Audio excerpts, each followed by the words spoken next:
Let's cut through the lies you've been fed.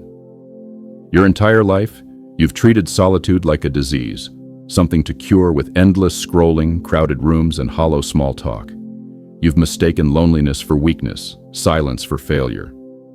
But what if I told you the very thing you're running from holds the key to your liberation? Society has weaponized solitude.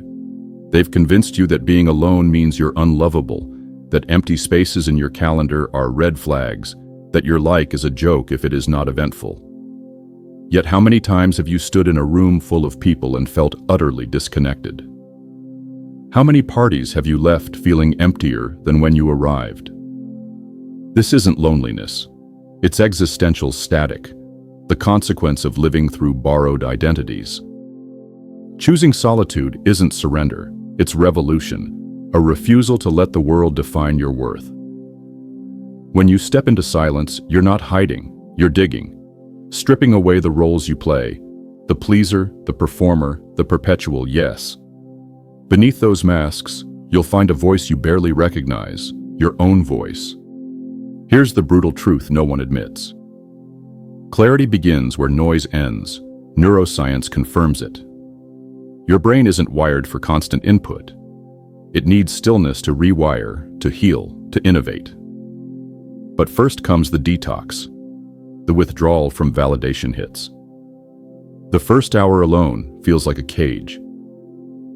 Your mind claws for distraction. Check notifications. Call someone. Fill the void. This isn't weakness, it's an addiction. We've been conditioned to fear our own minds.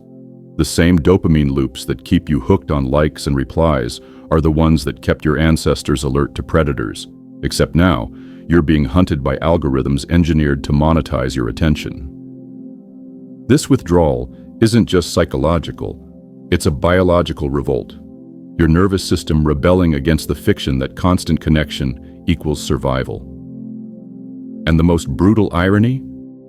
The void you're desperate to fill is the exact space where your mind, starved of its natural rhythm, begins to resurrect its capacity for original thought. Not reactions, not reflexes, but the kind of thinking that rewires destiny. Push through the itch. What waits on the other side is worth the fight. Self-sufficiency. Not the Instagram-branded self-care, but raw, unapologetic independence. The kind that lets you say, I am enough, without needing a chorus of likes to back it up. When you stop outsourcing your worth, you reclaim power. Rejection loses its fangs. Approval becomes irrelevant. You stop negotiating with your soul. But solitude isn't a spa day. It's a mirror. It shows you the parts of yourself you've buried, the dreams labeled unrealistic, the anger labeled unladylike, the questions labeled too much. Sit with them. Let them burn. This is where true growth ignites, not in affirmations, but in the furnace of unflinching self-confrontation. History's greatest thinkers, Nietzsche, Woolf, Tesla, weren't crowd chasers. They understood that originality dies in committees. Your best ideas won't come from brainstorming sessions, but from walks with no destination, showers with no time limits, nights with no agenda. Solitude isn't empty. It's fertile ground. Yet here's the twist. The more you befriend silence, the deeper your connections become. Relationships stop being lifelines and start being choices. You no longer cling to people out of fear, but engage from abundance. Love becomes intentional, not desperate. This is the paradox. By pulling away, you learn to truly see others, not as props for your insecurities, but as full, flawed humans. But the world will fight you. It profits from your fear of stillness. Algorithms feed on your attention. Corporations sell band-aids for wounds they created, apps to find yourself, retreats to disconnect for a fee. Don't fall for it. The answer isn't a purchase, it's presence. Solitude isn't about isolation, it's about sovereignty. Reclaiming your right to think untethered, to exist unedited. The chains you fear are illusions. Break them by sitting still. Let the world spin without you for a while. You'll return sharper, clearer, and, ironically, more alive to the noise you once needed. Solitude isn't just a retreat, It's a rebellion against mental colonization. Your entire life, you've absorbed ideologies that weren't yours, societal rules, inherited fears, borrowed ambitions. From childhood, you were handed a script: desire this, avoid that, follow the safe path. But when you step into solitude, the script dissolves. Suddenly, you're not an actor reciting lines. You're the playwright. This is where the magic happens. In silence, you begin to distinguish between what you've been taught to think and what you actually think. That buried voice, the one drowned out by parents, peers, and pop culture, finally rises. It's raw, unpolished, and terrifyingly honest. Do I want this career, or did I choose it to impress others?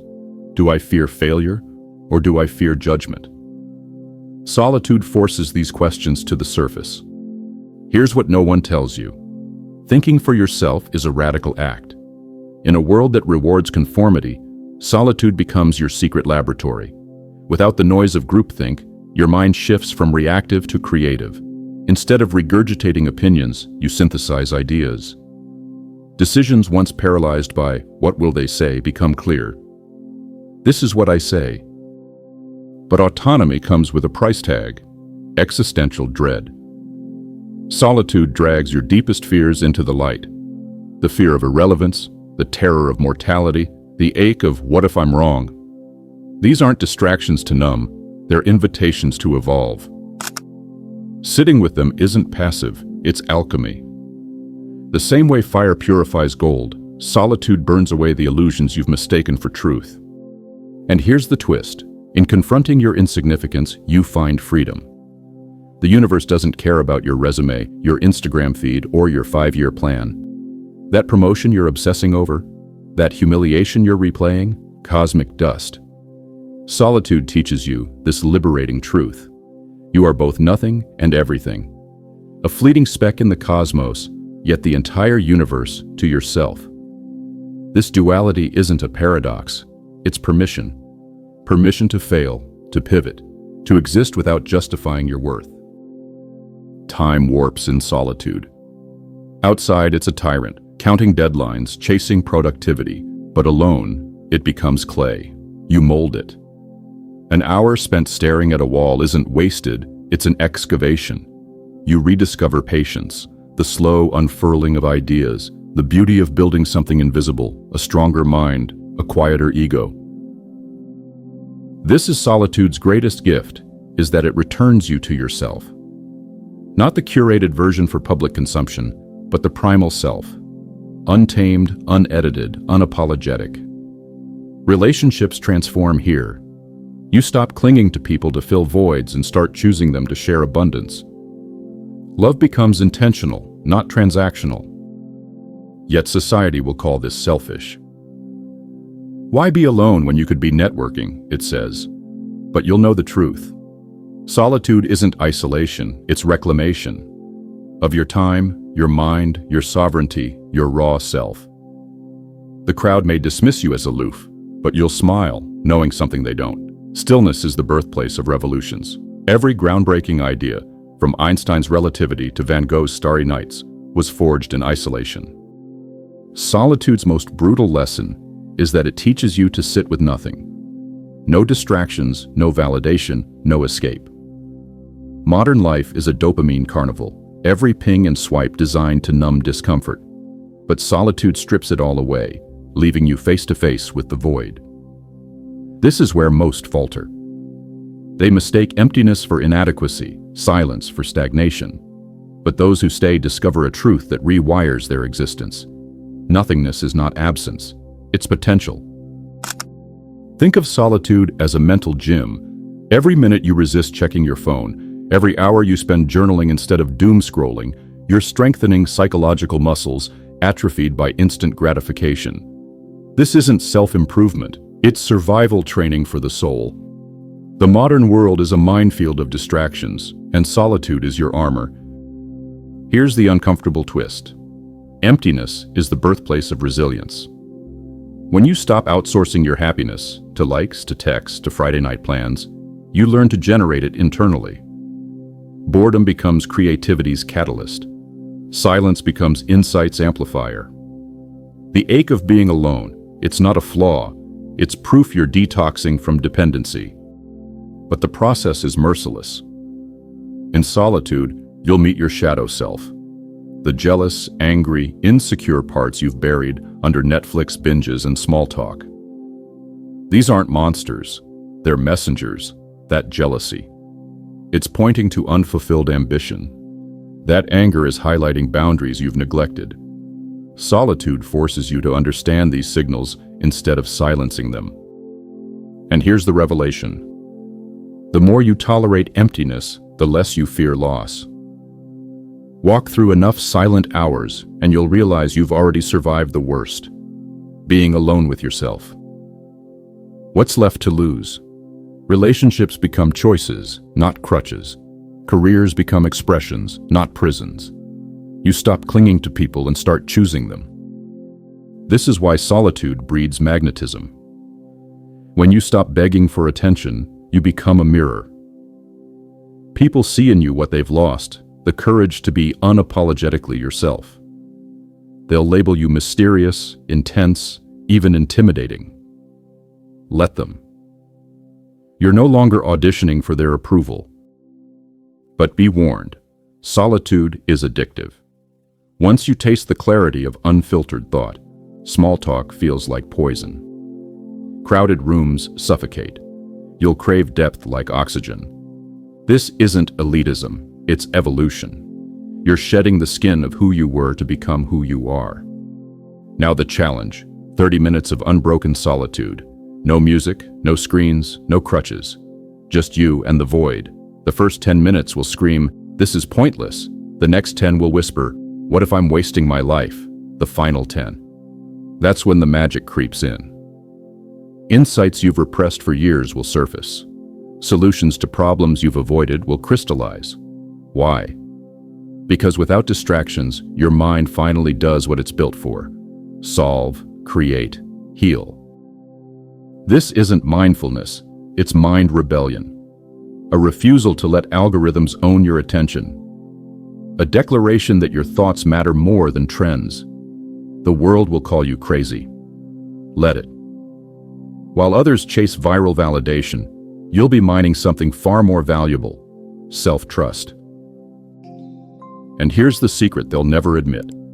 Solitude is the ultimate power move. CEOs meditate. Artists isolate, philosophers wander. Why? Because they know, crowds follow those who don't need them. Influence grows in quiet soil. By the time others notice you, you've already rebuilt yourself, in silence, on your terms. So ask yourself, how much of your life is performative? How many hours are spent curating a self for others? Solitude isn't about rejecting the world. It's about returning to it authentically. With every silent hour, you shed a mask. With every unshared thought, you reclaim a fragment of your soul. The path isn't easy. It will terrify you. It should.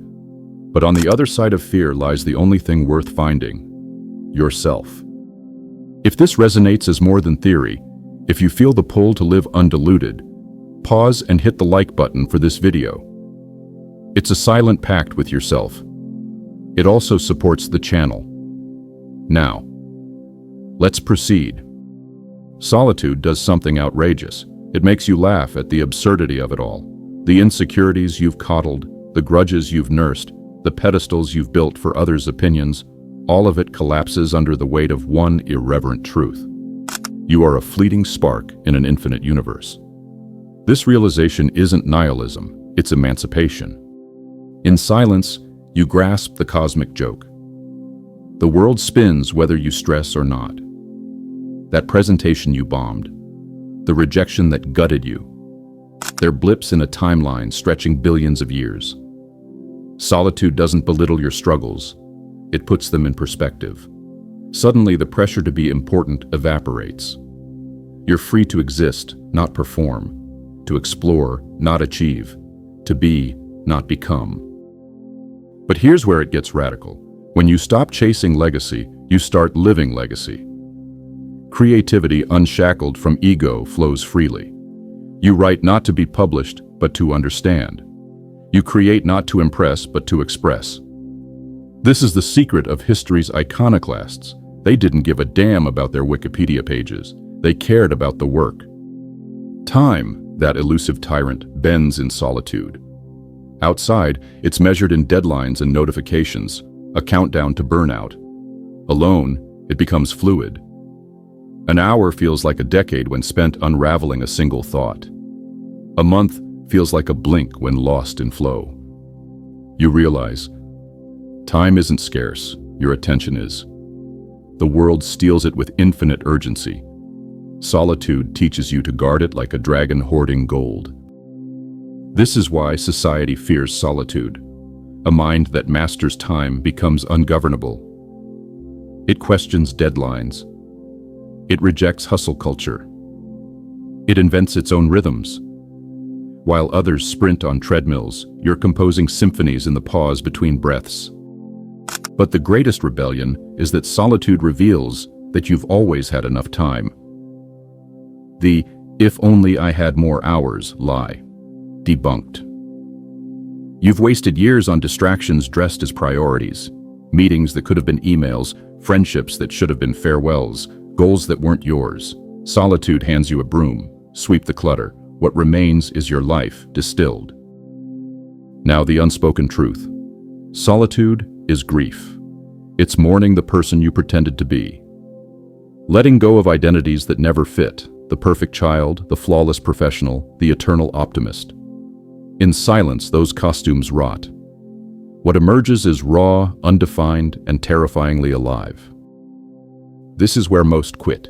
They mistake the ache of growth for failure. But you'll lean in. You'll let the old self crumble because you've tasted the alternative, a life of borrowed dreams. And it's hollow. Here's your superpower. The more you shed, the lighter you become. Relationships that drained you fall away. Habits that numbed you lose their grip. You stop collecting trophies and start collecting moments of clarity, of connection, of quiet triumph. But the world will retaliate. It'll label you selfish for guarding your peace, weird for preferring depth. Let it. While others crowd surf through life, you're diving into its marrow. They'll mock until they envy, because in your eyes, they'll see the one thing they've lost: authenticity. Final challenge. After your 30 minutes of solitude, ask, what did I avoid today? Not tasks, truths. The hard conversation, the creative risk, the apology. Solitude isn't a retreat, it's reconnaissance. You return to the world armed with self-awareness, ready to act, not react. This is the threshold. Behind you, the noise, the masks, the race. Ahead, the uncharted territory of a self-authored life. The bridge between them, solitude. Cross it. This is where the path ends, or rather, begins. After the storms of self-confrontation, the chaos of unmasked truths, you arrive at a stillness so profound, it redefines existence. Solitude, once a battlefield, becomes sacred ground. The silence you feared is not silence at all. It's a symphony of your breath, your heartbeat, the electric hum of a mind finally at peace with itself. Here's the ultimate truth. Solitude isn't a phase, it's a homecoming. The external world shrinks to its proper size, a stage, not a prison. You no longer beg for standing ovations or dread criticism. You play your role, but the script is yours. The audience is absolutely optional. But let's demolish one final lie. Solitude isn't about finding yourself. You were never lost. You were buried, under shoulds, musts, and other people's ghosts. What you've excavated in these silent hours isn't a new identity. It's your primal self, the one that existed before the world stamped its demands onto your skin. This is the birth of unshakable peace. Not the passive kind, but a ferocious calm, the eye of a hurricane. Life will keep hurling chaos, failures, betrayals, losses. But you'll stand anchored, not because you're immune to pain, but because you've built an inner ecosystem that thrives in any weather. Storms pass. your roots hold. Now the critical shift, you stop seeking answers and start living them. The questions that once plagued you, am I enough? Do I matter? Dissolve. Not because you've found tidy replies, but because you've outgrown the need to ask. Your worth isn't a riddle to solve. It's a fact to embody. Relationships transform here. You no longer need people, you choose them. Love becomes a language, not a lifeline. You attract others who've walked their own silent paths, who speak in truths, not tropes. These connections are rare, but they're nuclear, fueling growth instead of draining it. And here's the secret they'll never teach in self-help books. True power isn't control, it's surrender. Surrender to the certainty that you'll never have all the answers. Surrender to the chaos of being human. Surrender to the liberating truth that you are and always will be a work in progress. Solitude doesn't perfect you, it frees you to embrace the beautiful mess of your existence. Your final test: return to the world without losing yourself. The noise will try to reclaim you, algorithms, obligations, the siren song of more. But you'll move differently now. You'll pause before reacting. You'll listen deeper. You'll say no without guilt and yes without desperation. People won't understand. They'll ask, what changed? You'll smile. Words can't explain it. This is the paradox. By retreating into solitude, you become fully present in the world. You laugh louder, love fiercer, create bolder. Because you're no longer feeding on external validation, your energy is yours to spend. And you invest it where it matters, in art, in passion, in moments that leave fingerprints on your soul. But the journey doesn't end. Solitude isn't a destination, it's a compass. Some days you'll forget. You'll chase applause, cling to outcomes, lose yourself in the rush. When that happens, return to the silence. It's not a punishment, it's a reset button. So, I leave you with this. Carry solitude like a flame. Guard it, feed it, let it burn away everything that isn't you. And when others ask how you learned to live so boldly, tell them the truth. I stopped running from the one thing I feared most, myself. If this speaks to your hunger for depth, click like to affirm your commitment to living undiluted. Subscribe to join the community who stay rooted, because the videos you will see on this channel are for those who refuse to let the world think for them.